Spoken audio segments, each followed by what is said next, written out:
Hey everybody, it's Ron from Pick Dawgz, and this is Ron's Rundown. We're going to go over the MLB games scheduled for Monday, May 2nd, 2022. Now, if you like what you see, make sure to hit that thumbs up button and subscribe to our channel. And don't forget to leave your baseball picks down in the comments section below. If you're looking for my best bets, you can find those at pickdawgz.com in the Premium Picks tab. I'm running a daily $15 MLB best bet, so you can check that out at Pick Dawgz Premium. Alrighty, here we go. Here are the games for Monday, May 2nd.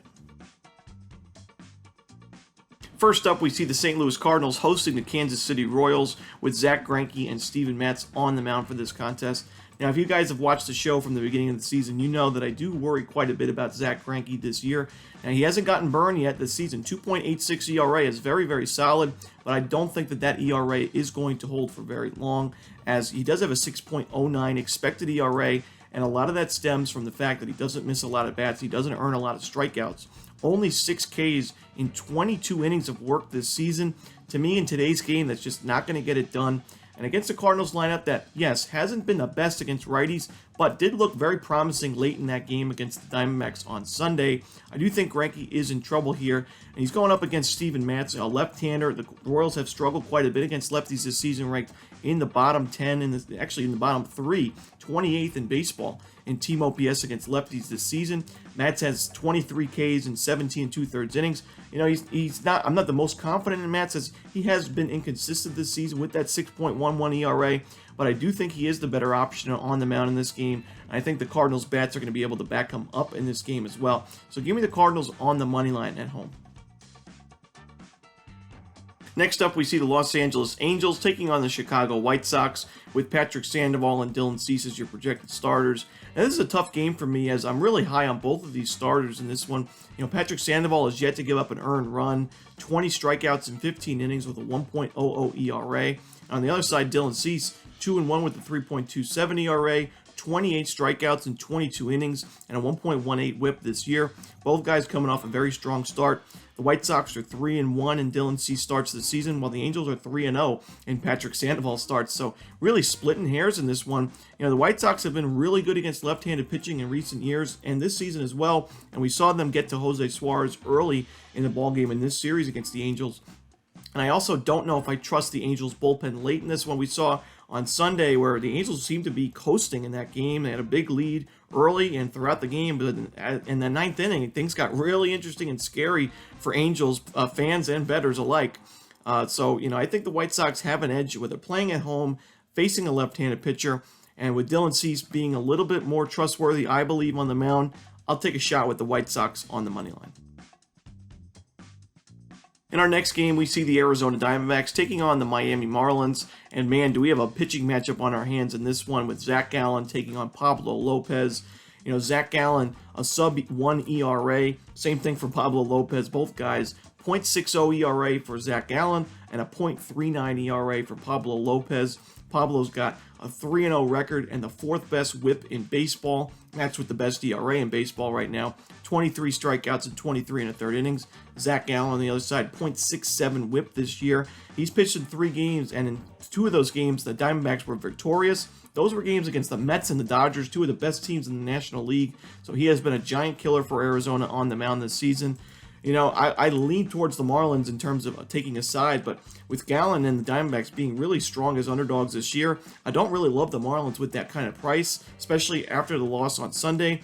But for me, the better play is just taking the under. Until these pitchers show any kind of signs of regression, I think we're going to see another low-scoring game. We know the Diamondbacks lineup has been pretty weak this season. And although the Marlins hit righties well, Zach Gallen has not been hit by anybody this year virtually, facing really tough lineups in the Mets and Dodgers. Give me the under in the Marlins Diamondbacks. Next up, we see the New York Yankees taking on the Toronto Blue Jays with Jordan Montgomery and Ross Stripling as your starters. There should be another fun series between these two rivals, but in this game, I'm going to give the edge to the Yankees, at least in a lean. This is definitely not a game I'm rushing to bet, as I do think it's kind of a coin flip kind of game with 2 strong teams in the American League. I just think the Yankees are the hotter team right now, probably the hottest team in baseball. Their bullpen has been fantastic. The starting pitching has gotten it done, and the lineup is on a roll. We see Aaron Judge, 7 home runs in his last 8 games. You know, I wouldn't want to be a pitcher facing him right now, and I think the Yankees lineup can get it done yet again in this spot. Ross Stripling did struggle a little bit against the Yankees last season, and he's been inconsistent this year and in seasons past as well. So give me the Yankees on the money line here in a very slight lean. Next up, we see the Minnesota Twins taking on the Baltimore Orioles. In this one, we're going to see Chris Paddack going up against Tyler Wells. And I do give the edge to the Twins yet again in this game. The Twins, another hot team in the American League right now. They won another series against the Rays on the road at Tropicana Field. They won the last 2 games 9-1 and 9-3 to win that series. They are 3 games ahead of the Guardians in the AL Central. And I know the Orioles played spoiler against the Red Sox in their recent series at Camden Yards, but Tyler Wells just hasn't been good enough for me to take a chance with them here.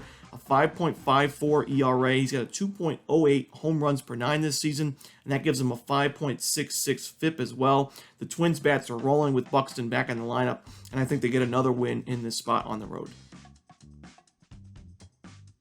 Next up, we see the New York Mets hosting the Atlanta Braves, another pair of teams that do not like each other. This would be a great series between 2 NL East rivals.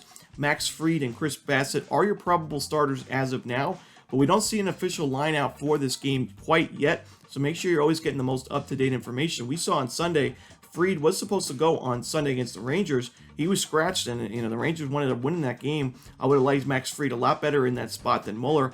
So, if Fried does go in this game, though, against the Mets, I do like the Braves' chances as well on the money line here. They were going to get a really good price with Atlanta, with them being on the road, facing a very tough Mets team. But, New York, the Mets have not been nearly as good against lefties as they have against righties this season. Against right-handed pitching, the Mets are right now 3rd in baseball in team OPS against righties. Against lefties, they're ranked 17th. So a big drop-off there. And with Max Fried pitching the way he has, he struggled quite a bit in his first outing, sharpened up a little bit in his next one, and then he was fantastic against the Dodgers. 7 innings of shutout ball with 8 Ks. And then against the Cubs, 6 innings of 1-run ball. And 2 wins for the Braves in those games. So I think the Braves are the play for me here, especially with the value we're going to be getting with them on the road. So I'll take Atlanta on the money line. Next up, we see the Seattle Mariners taking on the Houston Astros with Jake Odorizzi and Marco Gonzalez as your projected starters. Now, I'm not crazy about this game because I'm just not too confident in either of these starting pitchers. Marco Gonzalez has had a huge issue with allowing too many home runs, not only this season but in years past. And Jake Odorizzi, his strikeout numbers are way down, his walk numbers are way up. And against these Mariners back on April 15th, he pitched 4 1/3 innings of 8-hit, 4 earned run baseball in an 11-1 Mariners win. And who was the opposing starting pitcher in that game? Marco Gonzalez. So for that reason alone, I have to take the plus money that we're getting right now with the Mariners on the road on the money line. I think they're just the better team right now, in my opinion, and I think they have the slightly better starter and the lineup that's getting it done a little bit more than Houston's has. So give me the Mariners on the money line. We end the night with the Tampa Bay Rays taking on the Oakland Athletics with Drew Rasmussen and Dalton Jeffries on the mound for this contest. Now, for me, this game is just based on value, as although I do think the Rays are going to win this game, I certainly wouldn't want to lay that kind of price with Tampa Bay on the road in their current form. We saw on Sunday and Saturday, the Rays were basically embarrassed by the Minnesota Twins in their own ballpark at Tropicana Field. They really didn't even have a chance in either of those games, and now they're on the road, and I know the A's have not been too impressive as of late, but they certainly looked impressive at Tropicana Field the first time these two teams played in that 4-game series, where the A's took 3 of 4 in that one with a ton of plus money winners. The Rays right now are 5-13 as run line favorites this season, and Drew Rasmussen, to me, is getting hit a little bit too hard. He's given up some home runs, and his exit velocities are very, very high right now. The A's lineup has not been great lately, but I do think they will put a few runs on the board in this game. Dalton Jeffries has gotten it done, although he's not missing a ton of bats. That's really his style of pitching, and it's worked for him this season and in years past. So, with the Rays lineup in its current form and the pitching staff really struggling, I'm going to take the Oakland A's on the run line, getting the 1.5 runs. I think it's a 1-run game either way, but I do think the A's have a shot to win it outright. And that's it. Those are the games for Monday, May 2nd. Hope you enjoyed this video. If you did, don't forget to hit that like button and subscribe. And don't forget to leave your baseball picks down in the comments section below. Again, if you're looking for my best bets, you can find those at Pickdawgz Premium. As always, this is Ron Romanelli. Good luck.